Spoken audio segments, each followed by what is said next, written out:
You were listening to episode 91 of the Game Deflators Podcast. My name's John. I'm joined by Ryan. Hey, everybody. This week we're talking about a console you should pick up, games you should play on it, and all this for under $150 in this week's Starter Kit Showdown.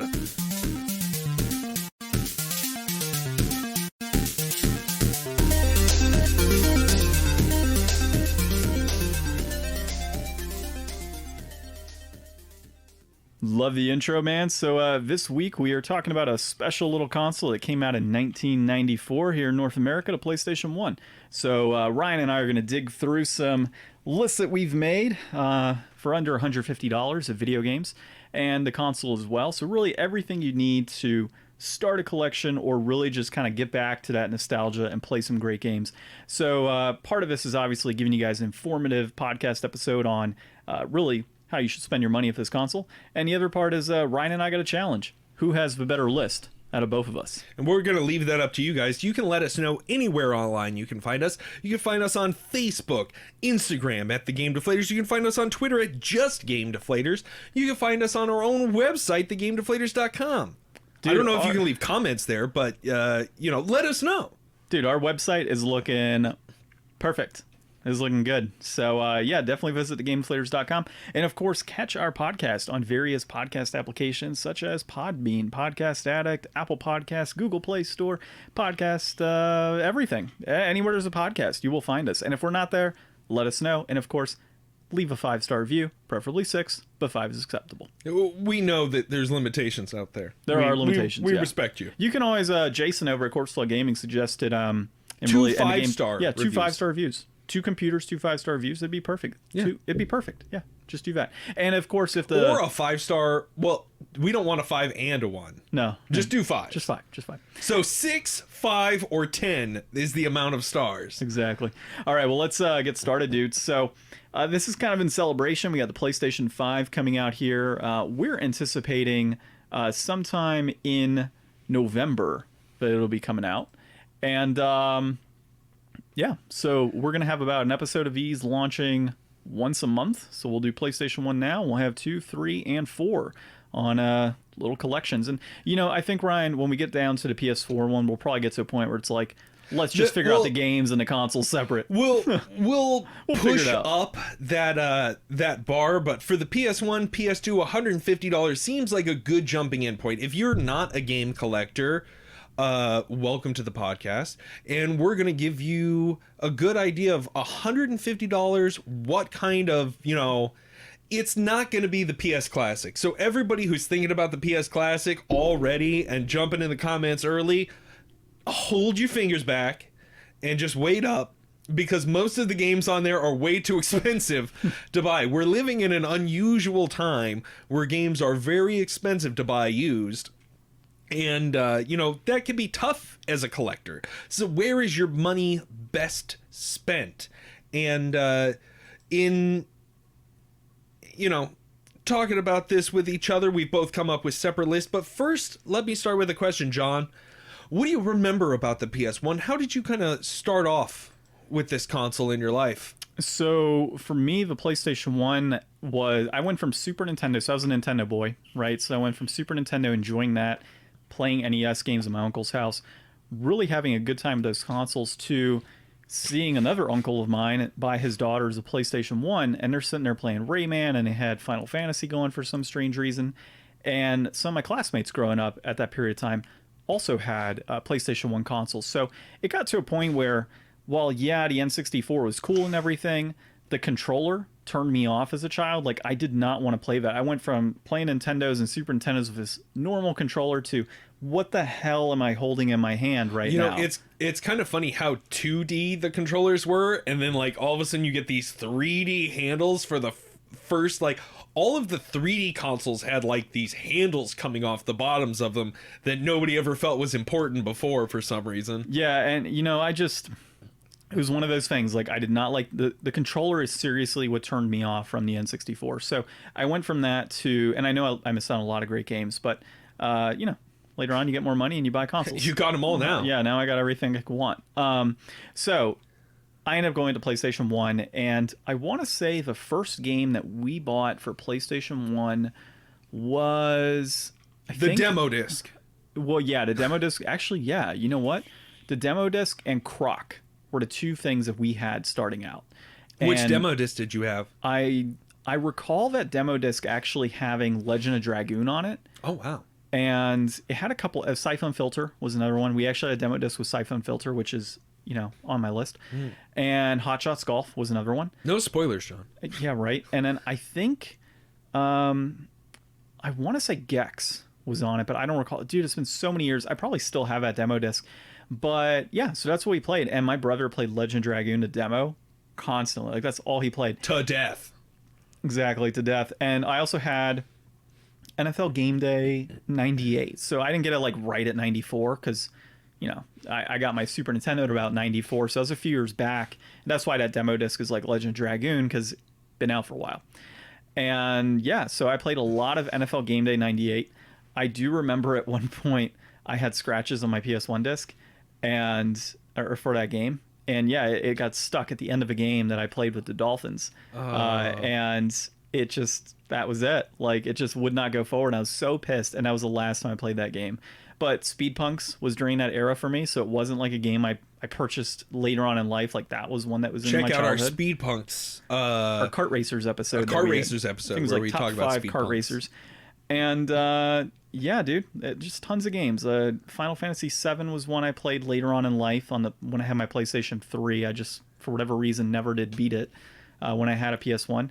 I played a lot of Final Fantasy 8, and my brother played a lot of 9, and we were really big RPG junkies. So I want to say my list reflects that a bit here. So you'll see some, and to be upfront with mine, I went ahead and did disc only and a lot of greatest hits because I'm looking at this from more of a nostalgia factor. Like, if you want to play these games and just jump back into that childhood and you don't want to spend a lot of money, I feel my way is the way to go on it. Whereas Ryan's like, if you're wanting to collect for this console and you want to get things done perfectly. I can speak for myself, John. Yeah, well, we'll see. We'll see. I don't know if Ryan can speak for himself.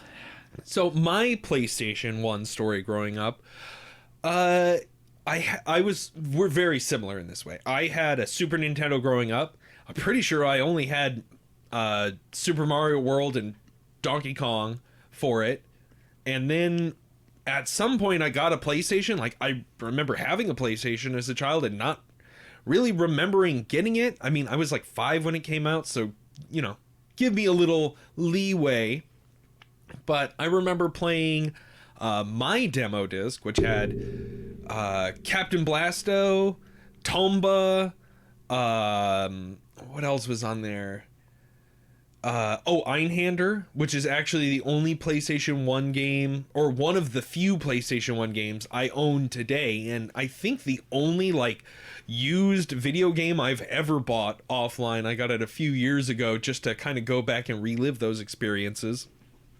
But I remember playing loads of Tekken with friends, and just, I didn't really get the RPG itch like you did until much later. Like, I'm pretty sure the first RPG I had was probably Legend of the Dragoon.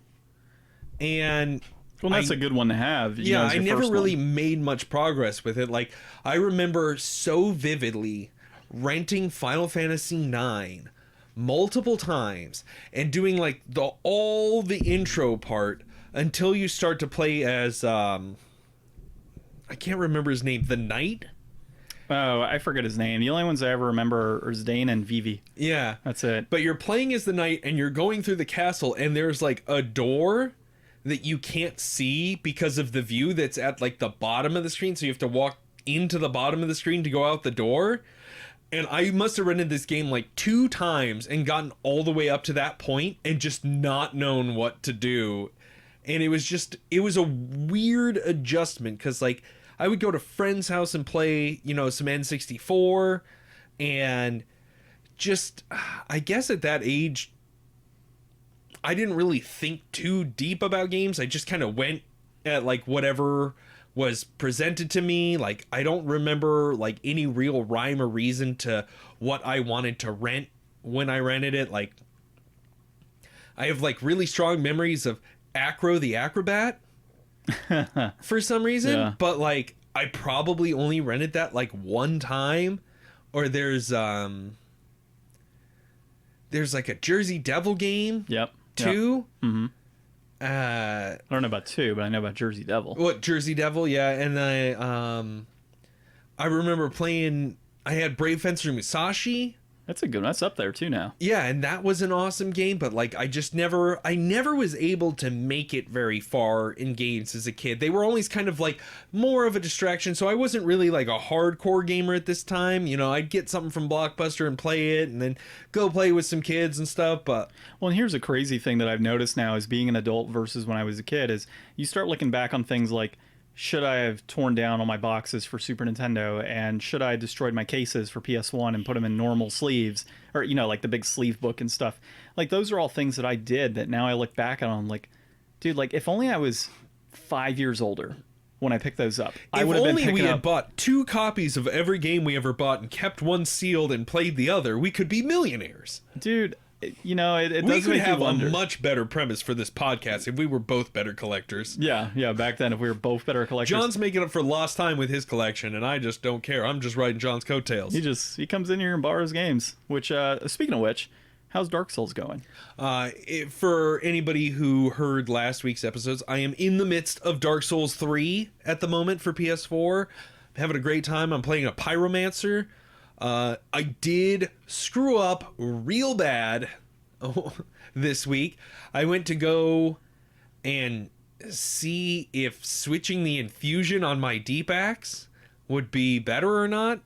And I used a shriving stone expecting that I would get to keep the dark material or whatever it is, the dark stone that lets you do that infusion. That did not happen.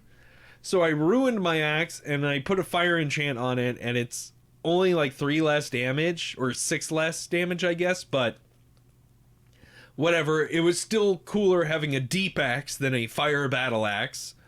I'm in the swamps right now, about to go into Farron to fight the Abyss Watchers, or I guess I could go fight that Crystal Sage and then go from there into the deep. I've got my weapon just upgraded to a +3. I've got my pyromancy glove up to a +2. I think I'm at level like 46 or 47. Oh, you'll get high in that game. I think I ended at like level 130 something. Yeah, I was just looking up a build the other day to get some kind of idea for where I need to get my stats to, and it's 40-40 faith int, and then I'll probably dump the rest just between like health, stamina, and FP.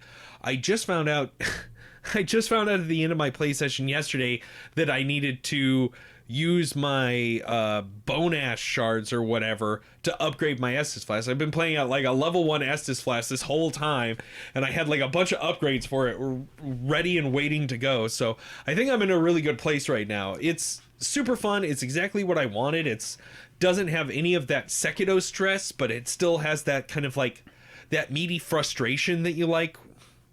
Yeah, I mean, I'm missing Sekiro, actually. I enjoyed that game. I thought it was honestly the easiest one, so I'm shocked that... They just came out with a bunch of new stuff for it. There's like a boss rush mode and no kill.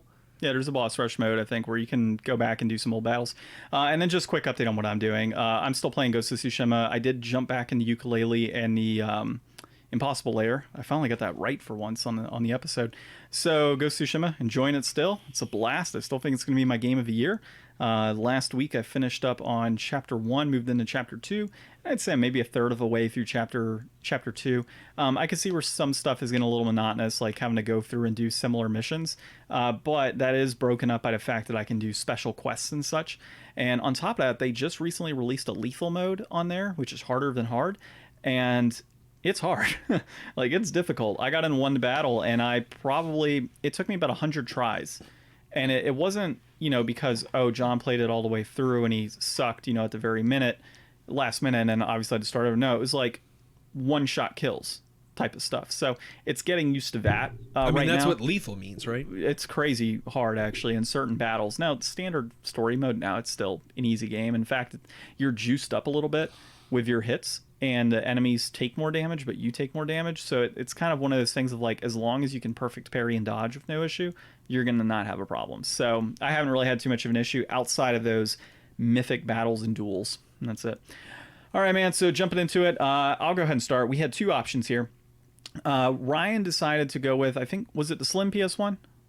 Or did you go to the normal fat PS1? I did go with the Slim, and it's about the same. So we actually, we went with the Slim, both of us. I looked at it, I don't know about Ryan, but I looked at it from a future customization with this console as a Slim. You do have the opportunity to purchase the little mini screen that goes on top. Love it. It fits nicely. It has a bag that goes with it. Like, it's Don't actually have the bag. It's a really good setup, and I want to say the screens are shooting around. I looked it up last week. I think they were 90 to 100. I think. Let me see. Yeah, so there's somewhere around 90 to 100 because I think together with the console and controllers, it's usually about 140 to 160 right now is what I'm seeing. So I'd say about 90 to 100 for the actual screen. Did you find it?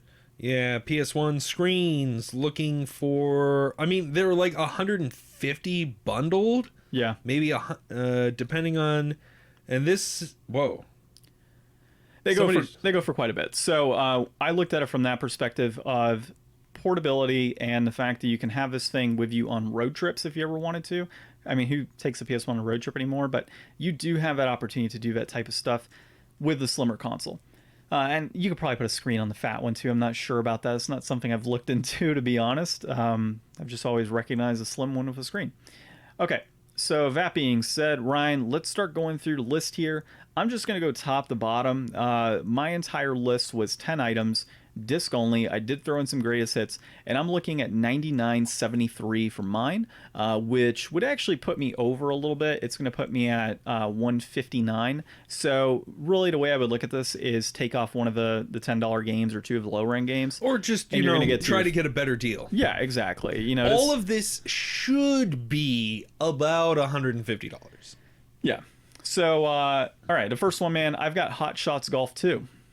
That's definitely one that I've enjoyed. The Hot Shots Golf series in general, it's a lot of fun. I kind of put it to, I wouldn't say the equivalent, but it's a more technical version of a Mario Golf that you would play on like N64 or GameCube. And wait, was Mario Golf on the N64? I don't recall.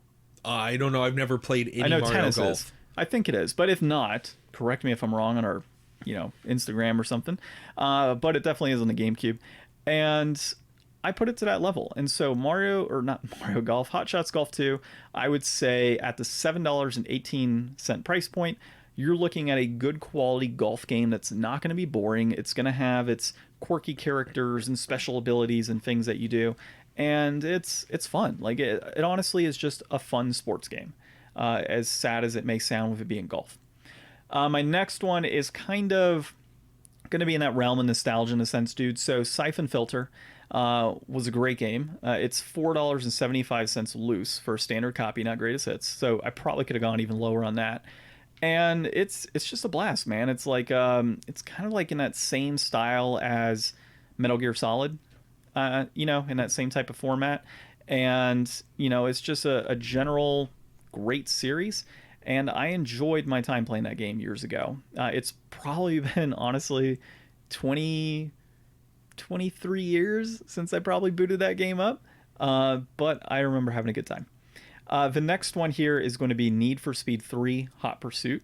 I got a greatest hits on that one, man, and that's going to be $4.85. So the Need for Speed series has always been a blast. Hot Pursuit, I recall being one of my favorites on the PlayStation 1. My brother and I had both Need for Speed 3, and we also had Need for Speed Porsche Unleashed. You can probably see where I'm leaning on just because of the, having played a lot of Gran Turismo before playing the Need for Speed series, I saw at that point in time, like the Porsche aspect, and I may be forgetting some of this, but the Porsche aspect being limited, right? Like, I didn't just want to drive Porsches. I didn't like the cars in that. When I just came from being able to drive Dodge Vipers and Toyota and like all these other crazy cars that they have and the customizations tied with those vehicles, versus Need for Speed 3 had more of a, sleek looking vehicle. It just seemed like a lot more fun growing up, and that's what I recall playing the most.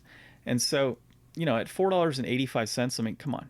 Can you honestly beat a racing game for $4.80 that isn't Gran Turismo, I guess? And the next one, dude, so don't worry, folks, there is more to come on this list. Chrono Cross, greatest hits game, $9.99. Like, Chrono Cross, it's It's seriously been another like 20 something years. I think I talked to you about this on a previous episode. I want to go back and play this game actually. That and Chrono Trigger. So Chrono Cross, I put in a ton of hours as a kid. Absolutely loved playing as Surge. That's the only character name I honestly remember after all these years. Obviously Chrono Trigger, I would remember Chrono. And dude, I had a blast. There's like so many multiple endings on this one. The characters were fantastic. To this day, I still listen to the OST on that. Like always. Like if I'm ever in a bad mood or I just have a moment where I want to relax, I'm sitting there listening to Radical Dreamers. Never played it. Never played it. Oh my god, dude. It is a fantastic game. And the next one, dude, is going to be for me Ape Escape. Greatest hits. Now this one I didn't actually get to play growing up too much outside of a demo in the the old kiosks at Best Buy and CompUSA for me where I was from. And yeah, it's 1253. I know Ape Escape is a great series.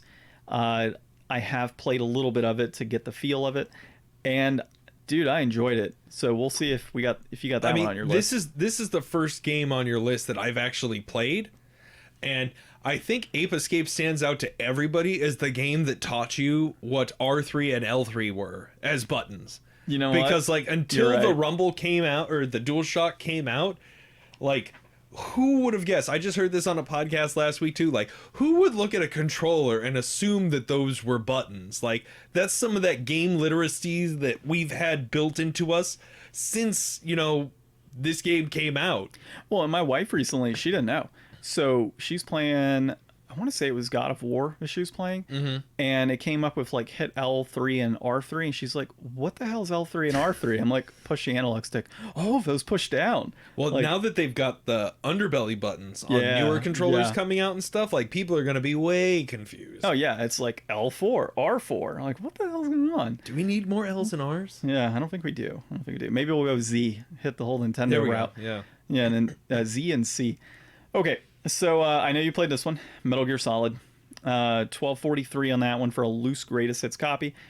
Come on, like this is one of the greatest espionage games of all time. Like I don't care what you say. Now, if you put VR missions on the list, I would probably smack you because that's just not nearly as good.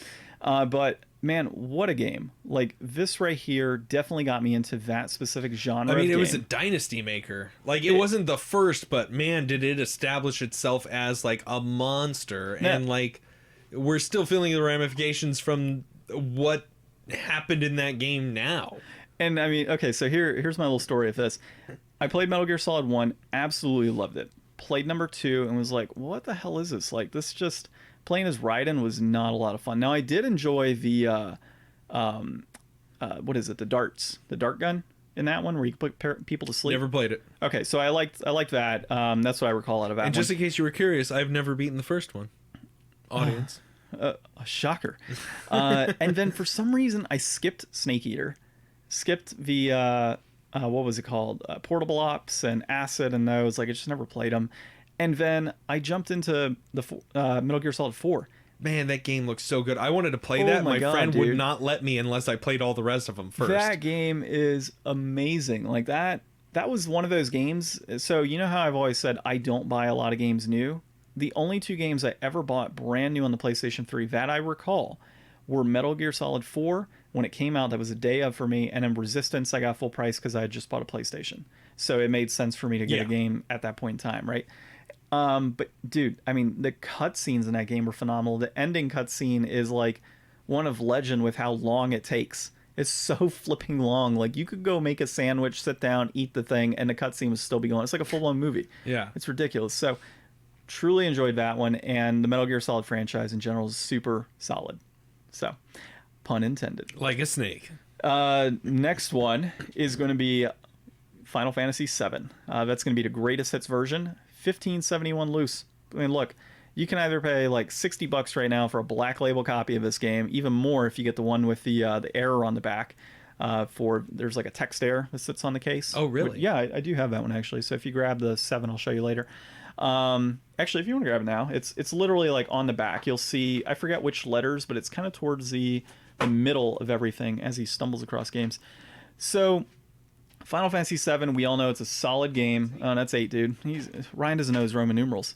All right, so I will show you here. It is going to be Masterpiece. So where it says Soft's $1 million masterpiece right there. See the eye, how it's lifted and it's not there? Yeah, so if anybody didn't know that, you could pay more for that version that has the arrow on it. Or you could pay for my greatest hits loose disc, which you'll get all that game time out of. So the Final Fantasy VII series, or not series, but game was fantastic. The whole storyline with Sephiroth and Cloud and Jenova and Tifa and everybody else tied in. It changed the face of gaming. Yeah, it was crazy. And of course, this was initially slated to be on the N64, and that ended up moving over to the PlayStation 1 over time. So yeah, definitely an interesting story on that side. They obviously made a remake for a reason. We've been clamoring for that for years. And if you haven't played this game, it's a definite must-have on the PlayStation 1. Next one here is going to be Final Fantasy Chronicles Greatest Hits 1138. So this right here is a poor man's Chrono Trigger. So rather than pay for that Super Nintendo cartridge that's going for oh so much right now, you can pick up a loose copy of Final Fantasy Chronicles. And you're not only going to get Chrono Trigger, but you're going to get Final Fantasy, is it 5, I think? 5, right? And then they put 4 and 6 on anthologies. So yeah, I always mess those up. So yeah, you're going to get Final Fantasy V and Chrono Trigger on that at $11.38. 5 I honestly haven't played, but Chrono Trigger I did play. Truly enjoyed it. As I remember, Chrono is the only name I can put off the top of my head for that series.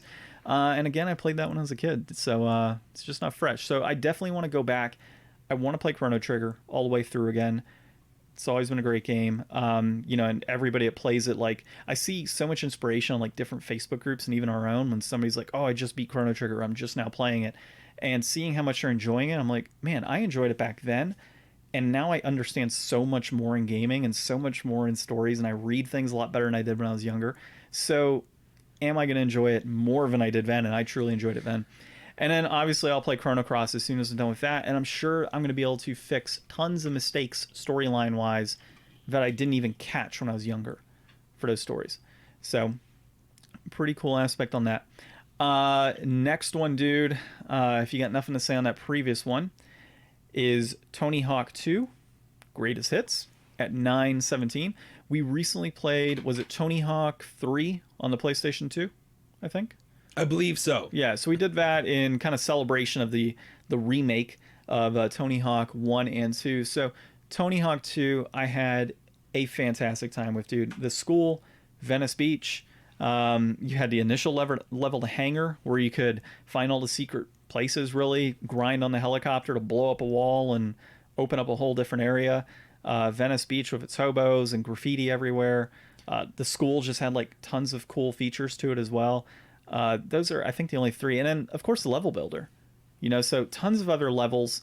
The level builder, obviously, those 3 I named are the most iconic out of the game that I recall. And I just had a blast with it all the time. I always Tony played Hawk that. franchise is just like so legendary and iconic. And Tony Hawk 2 also made my list. Nice. And then when we do a PS2 episode, I don't know. I think I'll have Underground on there. So we'll see. Imagine. Okay, so the next and last one on my list, I had to have a fighting game of some sort, but I didn't want to go to route of like Marvel versus Capcom or some sort of Street Fighter or anything along those lines. Not only are they priced a lot higher, but I think the game I have here listed is still going to be a fun game for a lot of people. So I went ahead and jumped into Gundam Battle Assault, which is $11.74.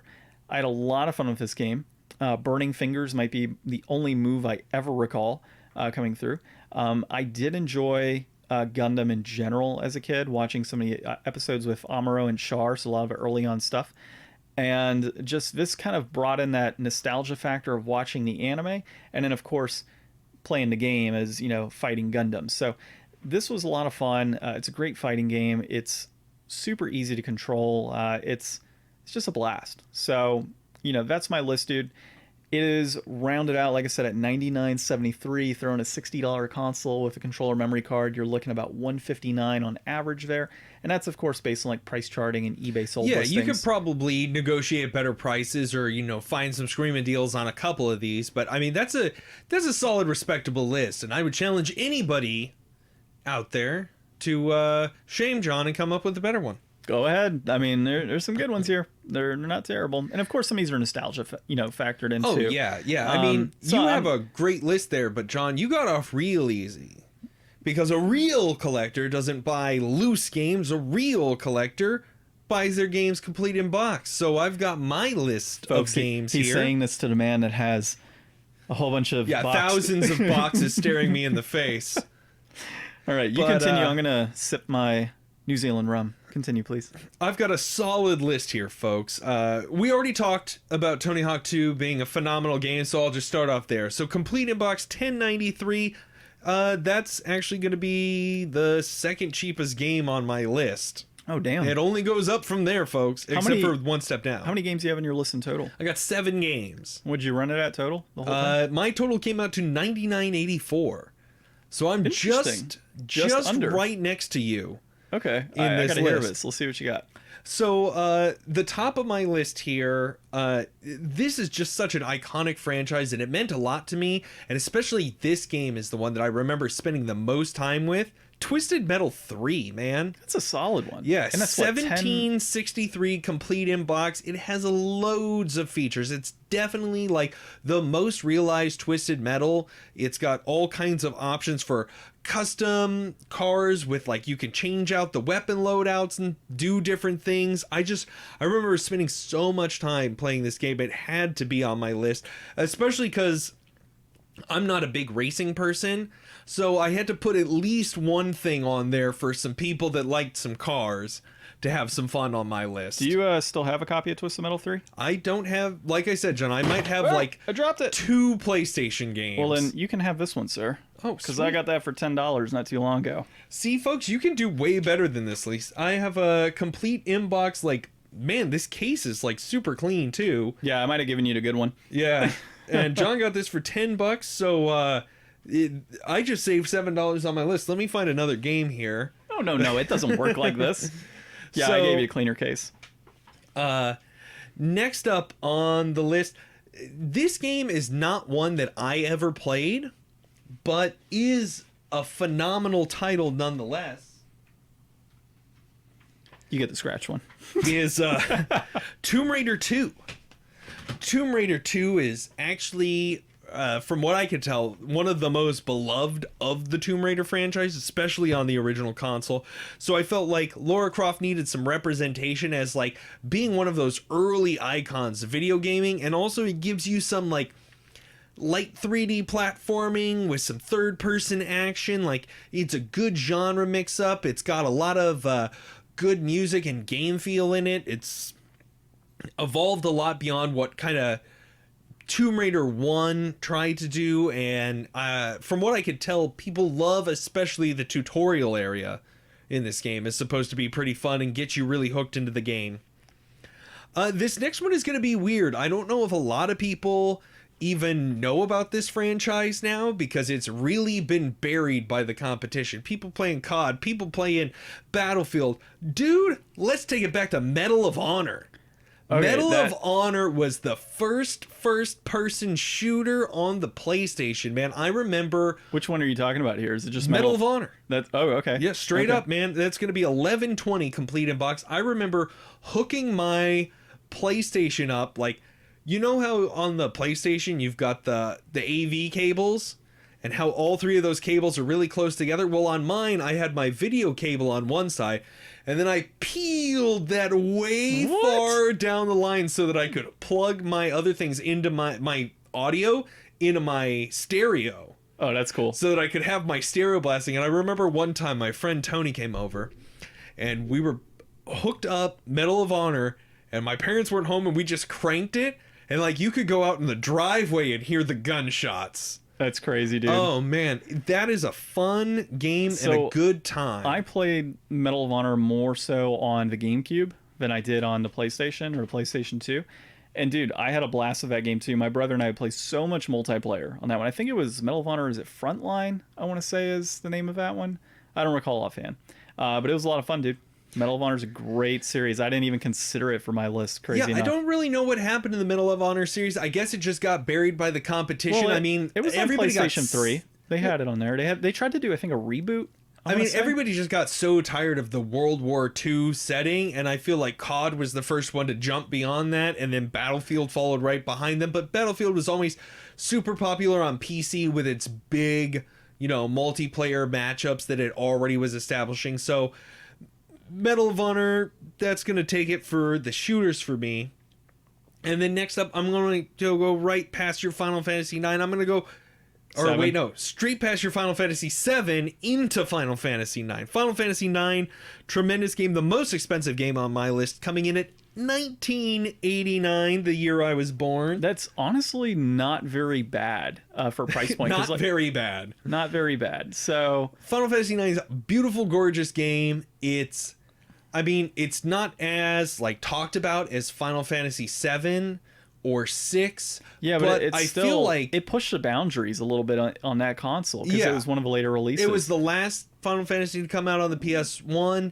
It's got a really interesting setting that I would like them to go back to, which is more of that high fantasy, barely broaching steampunk kind of level of tech. Final Fantasy has really, especially in the later years, pushed into the full on, cyberpunk kind of future, lots of tech, lots of shiny lights and stuff. Give me some castles and some mages and some knights. That's the Final Fantasy that I want to go back to, and I'm hoping we'll get back there. But Final Fantasy 9 will take your PlayStation 1 collection to the next level. I was actually trying to see if Final Fantasy 9 was in fact the last one. I just want to be sure. Yeah, Final Fantasy 10 came out on PS2. No. I meant in terms of year of when it came out. With anthology and chronicles and stuff. Yeah, I was kind of curious because I know my buddy when I was growing up got Origins after the fact, but it might have been one of those things that he just ended up purchasing Origins afterwards, type of thing. Got a better deal on it. Yeah, exactly. But yeah, and you know what, man, the reason I say not very bad on that price point is at $19.99, that's about what I was paying for those games new in a sense, at a Kmart. I would go in as $19.99 for greatest hits, so that's not a bad price point. That isn't the greatest hits. I only have one greatest hits. No, I know, but what I'm saying is that's what a greatest hits would go for. It'd be $20. I only have one greatest hits on this, and it might be the greatest of greatest hits, and it might just be one of the best PlayStation 1 games of all time. And I'm so shocked, John. You had all these loose games. You could have gotten all these killer deals on these prices for your list. I was right by the way. October 31st, 2002, Final Fantasy Origins. You see, but graphically it wasn't the same. Go on. Crash Bandicoot Warped. Okay, that's a great game. Greatest hits version, 1274 complete inbox. Anybody that's played Crash knows that Crash Bandicoot Warped is the peak. It's the best Crash game. It's got the most stuff in it. It's got the Wampa bazooka and the jetpack and riding motorcycles and flying planes and just so many different locations and inventive ideas and creative levels. It's an astounding game, and no PlayStation collection is complete without at least one Crash game, so you might as well go with the best off the bat. I had to do the greatest hits on this one just to try to keep it under, and anybody who's a big collector out there will tell you that those different greatest hits labels will leap out of your collection wall at you as you look across it. So I tried to keep as much of this off the greatest hits list as I could. And then we already talked about Tony Hawk 2, phenomenal game. So I'm going to close this list out with an underrepresented platforming hero from my youth that I haven't really played many of his games, but I remember... Is this Rayman? It is. Rayman 1 for the PlayStation, coming in at $9.85, the cheapest game on my list, but Rayman was such a great platformer. I remember playing this game all the time when I was a kid. I don't remember where I was when I was playing it, but it was somewhere where this was a public PlayStation.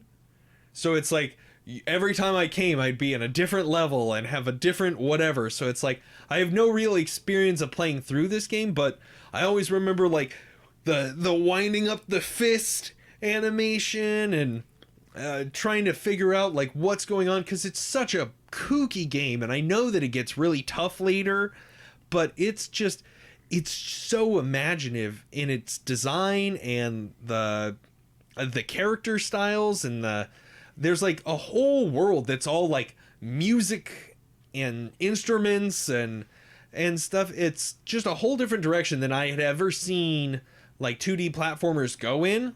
So you haven't played the one on the Wii U or the newest one? I played a demo of the one for the Switch. Mm-hmm. Did you like that one? Yeah, it was awesome. Like, it was like, the level was like, you had to do it like to the beat. Like, the level went with the music, and it was like all about the music. Yeah, it was a phenomenal game. Like, that was actually one of the first games that my wife and I played together. That we were like, hey, let's, try and play a game together, like have one game for us and then one for each other to play so we can at least enjoy some of that time together. And yeah, dude, we had a blast with that Rayman game. So I haven't actually played the Rayman on the PlayStation. Well, I played it, but I haven't beat it. I need to go back and play that one too, just to get a feel for, old Rayman versus new. So that's the end of my list. And tell us whose list you like more. But we have one final challenger. Whoa, hold on. Another challenger is entered? Yeah. Do we need to do the whole like Smash Bros intro? No, we can't. This is a PlayStation episode. Continue, Ryan. Continue. In this week's Inflation Deflation Challenge, we have Raycrisis. Now, Raycrisis is a vertical shmup developed by Taito, published by Taito, released in 1998, and it has a complete in-box price of, tell them, Johnny, $149.24. So we went ahead and played Raycrisis today just to get an idea of and by whether the way, or not... just beat it, too. Yeah, we beat it. Just to get an idea of whether this single game on its own in a box is worth the price of a PlayStation 1 and all of the games that we came up collectively. And I think we can both say that in that terms, it is completely inflated. Yeah, I mean, I agree with you on that. Now, here's the thing, though, man. Raycrisis was actually a pretty good vertical shooter. Like, it was actually a lot of fun to play. It was so forgiving in the fact that we died 1,000,000 times and never ran out of continues. Okay, so here's part of it. I am probably the worst shoot 'em up, player ever. I am terrible at shoot 'em ups. I enjoyed it a lot, actually. Visually, it was amazing. Well, visually, and then obviously the big part on that too is, not dying a whole bunch, which I'm so used to doing in these games. So the fact that I wasn't dying consistently, I had essentially unlimited lives to get through it, and I liked it. It was pretty cool, man. So I would say it's inflated in terms of what we're trying to accomplish here. Like, why would you just buy one game? But then again, how many hours are you going to get out of it? Like Raycrisis is not going to get a lot, but if we're talking like Suikoden 2 for 150, I mean, that's kind of one of those things like, do I buy Suikoden 2 and then I jump into this PlayStation 2 challenge, coming up and buy a PS2 instead? That's kind of where I'm at on that, man. So I liked it. Yeah, it was a fun game. It actually reminds me a lot of Einhander, just the design of some of the ships. Like, there's this one ship that goes through it. It's got like some kind of sirens and lights on it, and like if you've ever played Einhander, like that's how you come into the game, with like police and sirens and lights. And I'm not a huge shmup person. We played R-Type a little while ago on the NES, and I think that's probably the last shmup that I played, so I haven't really done anything between now and then. That's right, we did. We played Super R-Type actually on the Super R-Type, SNES. Yeah. I was like, when did we play R-Type on NES? Yeah, those are shmups are okay, and $150 is just ridiculous. So we'll break this down. So complete in box, $149.24. That peaked at $151.06 last month in June of 2020, and that's trending down right now. Meanwhile, a loose copy is $30.36. That peaked at $52.95 back in February of 2008. And that's just been holding for the last few years. I don't think that's really going to go anywhere. This complete in box fluctuates a little bit, but it's like, this is a great example of what collecting is really giving you the opportunity to do. On the one hand, you could buy this one, short, beat it in one sit down without even really having to try that hard. Well, and there is a special mode too. So, I mean, you do have some options there. I mean, there's some extra stuff, but like, regardless, you can sit down and start to finish this game in less than an hour, and it's $150. Or you can get a whole PlayStation 1 console in between 7 and 10 games. And even mix our list too. Yeah, that's just a preference that we did. Like, I chose to do complete inbox because I feel like that's what real collectors do, and John did what he did because whatever. Hey, nostalgia, sir. So hey, let's talk a little bit about Raycrisis too. So we both like the visuals. It reminds you of Einhander. The controls in general for that game, super smooth. I enjoyed playing that game. It definitely wasn't the same quality in my mind as Super R-Type, in that I just enjoy the side-scrolling mode a little bit more in a vertical mode. Yeah, side-scrolling shmups are much better, I feel, than vertical modes. Yeah, I enjoy them more. There are some people like the other route. For me, at times, the explosions did kind of blot out enemy fire at times, which kind of increased that difficulty. So it's good that the game is forgiving as well. So this is one of those games that if you happen to play it on, a PS Classic or something, or have an emulator in place, it's definitely a game to play. Like, it's quick, it's easy in terms of... It's cheaper, yeah. It's super forgiving, obviously, for the easy factor there. And, we had a good time with it. So I would say overall the game is actually phenomenal. If you were a collector and looking to purchase this just to purchase it, then... I think there's better shmups you can get for less money. Yeah, there are. It's definitely inflated in price point. But if you can get a good deal on a game like this, like $100, $120, like, it's not like...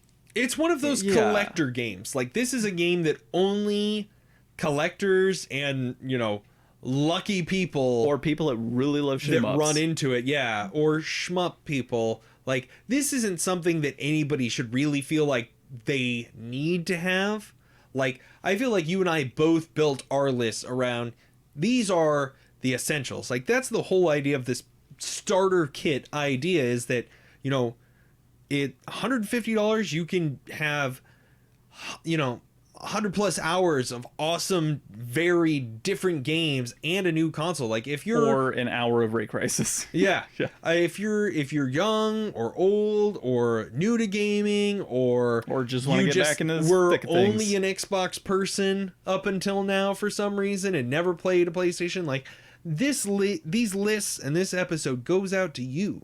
And here's the thing I really like about these, man, in creating this list, in that when we get to PlayStation 2 and you hear that episode, you're going to have the ability to say, okay, well, here's some great games that were suggested on PS1, and now there's PlayStation 2, which is backwards compatible. Yeah. And you can take that $60 off that was the console on this. Yeah. Knock that right out. And then here's the other cool thing too, and not a whole lot of people know this.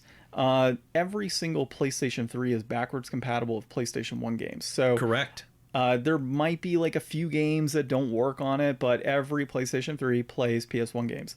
And I've gotten in arguments with people over this. Like, no, it doesn't. Like, go look it up. Like, literally plays everything except a few select games.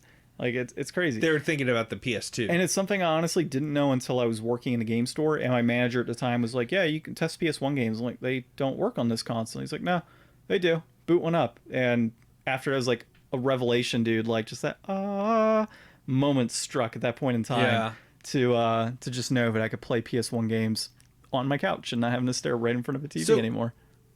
Other than the PlayStation 2, unless you have if you had one of the early release backwards compatible PS3s, I did actually. It yellow lighted on me. So you could have a PS3 and a PS5 and be able to play all the PlayStation games. Yeah. Yeah, I mean, technically looking at it, that's the great thing about backwards compatibility, and what frustrates me so much when they take it out of consoles. So with the PlayStation 3, I didn't play a whole lot of PS2 games on that console anyways. I played more PS1 games on it because I had a PS2. So that wasn't a problem for me. But, if PS4, it is kind of frustrating because I hate having to boot up the PS3 and then boot up the PS4 for other games I want to play. Like, I wish that's what you get for being a game collector. Have fewer games, fewer problems. Yeah, that's true. That's true. Okay, so overall, I mean, do you agree with my points on Raycrisis?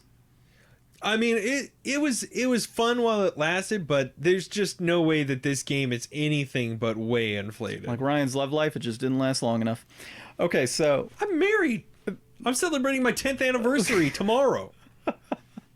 Get out of here, John. I wasn't talking about the marriage, Ryan. Oh, God. All right, so I think that's it, dude. Our next episode, I don't know what we're going to be talking about, but I do know what we're going to be playing.